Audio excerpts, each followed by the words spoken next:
Welcome to another vlog another day. दिन हो चुका है हमारा स्टार्ट, और ये स्टार्ट हमज़ा ने ज़बरदस्ती कराया है। मैं तो सो रही थी, हमज़ा ने मुझे जगाया है कि यार नीलम उठ जाए, आपके लिए सरप्राइज़ है।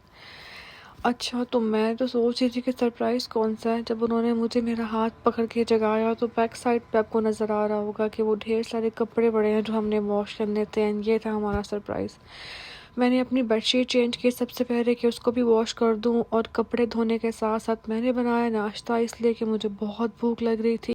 संडे को इंसान सोचता है कि इंसान रेस्ट करेगा, लेकिन संडे को सबसे ज़्यादा काम होते हैं। तो साथ ही साथ मैंने फ्राई किया अंडा। हमजा तो आज अवेलेबल नहीं थे क्योंकि हम दोनों बहुत मसरूफ़ थे, तो मैंने सोचा कि आज मैं ही कुछ मिला के अंडा बना लेती हूँ। सो मैंने फ्राई किया अंडा, उसके बाद हमने किया नाश्ता।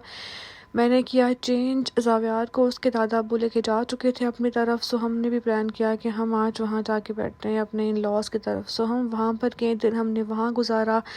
रात हुई तो हमारा प्लान था कि हम कुछ नया ट्राई करें। सो हमने ट्राई किया सॉफ्ट स्विरल का मेन्यू। अच्छा, इनकी बहुत हाइप काफ़ी टाइम से मैं सुन रही हूँ कि इनका बर्गर बहुत अच्छा है, इनका मेन्यू बहुत अच्छा है। सो मैंने कहा यार आज फिज़िकली जाके देखते हैं। ऑनलाइन मैंने ट्राई किया, लेकिन ऑनलाइन ये लोग डिलीवर नहीं कर रहे थे। सो हम गए इनकी एफ्टन वाली ब्रांच में, और यहाँ से हमने ऑर्डर किया। ये इनका कुछ मेन्यू था, और इसमें से हमने इनका ना जिंगर ऑर्डर किया। अगर बात की जाए इनकी सर्विसेज की, तो उनकी सर्विसेज बहुत अच्छी नहीं थी, ना इनका स्टाफ इतना कोऑपरेटिव था। सो हमने ऑर्डर करने के बाद बाहर वेट किया, और ये एक स्टेशनरी की शॉप थी जो बहुत अच्छी थी। उसके बाद मुझे मिला ये बच्चा जो कि गजरे बेच रहा था। सो मैंने इससे गजरों की प्राइस पूछी, और फिर मैंने इसको बोला कि यार वो सामने मेरे शौहर खड़े हैं, आप जाके उनको कहो कि ये मुझे लेके दे। सो ये बच्चा वाकई में चला गया, और वहाँ जाके इसने हमज़ा को बोला कि ये गजरे आप ले ले। और हमज़ा साहब ने फिर मेरे से पूछा कि यार यू वांट दिस और नॉट, और मैंने उनको यही बोला कि यार गजरे भी कोई पूछ के पहनाता है। सो हमज़ा ने मेरे तंज को समझते हुए फ़ौरन से एक गजरा बाय कर लिया और मुझे पहना भी दिया। Although this was waste of money, इसलिए कि सारे दिन के बाद ये बिल्कुल फूल मुरझा चुके होते हैं। सो कोई इसका फ़ायदा था नहीं, लेकिन एनी हाउ हमने ले लिया। उसके बाद हमें रिसीव हुआ हमारा ऑर्डर, और हम किसी सुकून वाली जगह पे गए, क्योंकि इनके शॉप पे कोई एज सच सिटिंग एरिया था नहीं। सो हम गए किसी सुकून वाली जगह पे ताकि हम ये सुकून से ट्राई कर सकें। और ज़ावियार को हमने वॉकर में डाला, और मैंने इनकी अनबॉक्सिंग की।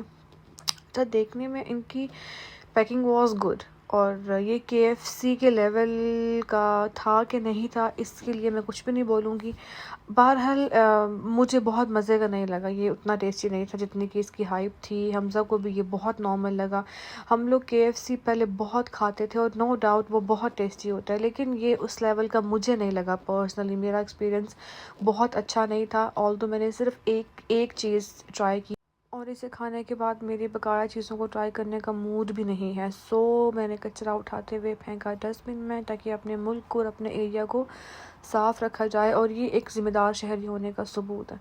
सो हमने डस्टबिन में डाला सारा का सारा कचरा। उसके बाद ज़ावियार बहुत खुश था अपनी वॉकर के साथ, और ये अपने शैडो को देख के इसको लग रहा था कि यहाँ पर एक और बच्चा भी है। सो इसके पीछे बार बार भाग रहा था। हमने काफ़ी टाइम वहाँ गुजारा, और मैं हमज़ा से शिकवा कर रही थी कि यार हमज़ा आप मुझे कभी ऐसी जगह पे लेके नहीं आते कि एटलीस्ट बंदा यहाँ पर वॉक कर सकता है, ज़ावियार यहाँ पर खेल सकता है। और हमज़ा का बहुत स्ट्रेट जवाब था कि यार नीलम आपके पास टाइम होता है हमारे लिए। एंड आई वॉज क्वाइट कि यार यू आर राइट, मेरे पास वाकई टाइम नहीं होता। ज़िंदगी इतनी मसरूफ़ है कि वाकई ही हम दोनों के पास टाइम नहीं होता। और फिर आमद होती है कुछ मनचले जवानों की, जो कि अपनी ज़िंदगी को भरपूर तरीके से एंजॉय कर रहे हैं, और औरों को भी करवा रहे हैं, क्योंकि जिस तरह से उनके गाने की आवाज़ बज रही थी, उस तरह से उनके साथ बैठे हुए ये मासूम लोग भी उसको एंजॉय कर रहे थे। सो हम आगे घर वापस आने के साथ ही ज़ावियार सो गया, इसलिए कि ये बहुत थका हुआ था। आज इसने काफ़ी टाइम खेला, दादों की तरफ भी और बाहर भी। और मैंने लगा लिया अपना फेवरेट सीज़न। थोड़ा बहुत देखने के बाद मुझे लगा ज़ावियार डिस्टर्ब ना हो, सो मैंने रूम की लाइट ऑफ कर दी, और मैंने ये छोटा सा बल्ब ऑन किया ताकि ज़ावियार डरे ना। मेरी ज़िंदगी में और मेरी कमरे में हर चीज़ ही रेड है भाई। Red bulb, red bed, red bedsheet, everything is red. So इसको मैंने एक बार देखा और उसके बाद मैं रूम से बाहर आ गई कि मैं देखूं कि वेयर इज़ माय हस्बैंड। और ये सुबह सवेरे से जो हम काम कर रहे थे कपड़ों वाला, किचन में जाने लगी, लेकिन हमजा ने मुझे आवाज़ दी। सो मैं रूम में आ गई और रूम में सारे कपड़े यहाँ पर बिखरे हुए थे और हमजा वॉज प्लेइंग पबजी। तो मैं वापस रूम में आ गई और अपने बच्चे के पास आके लेट किया। And this is how we spend our Sunday. If you like this vlog, then do subscribe my channel. Thank you so much. Bye bye. Stay tuned.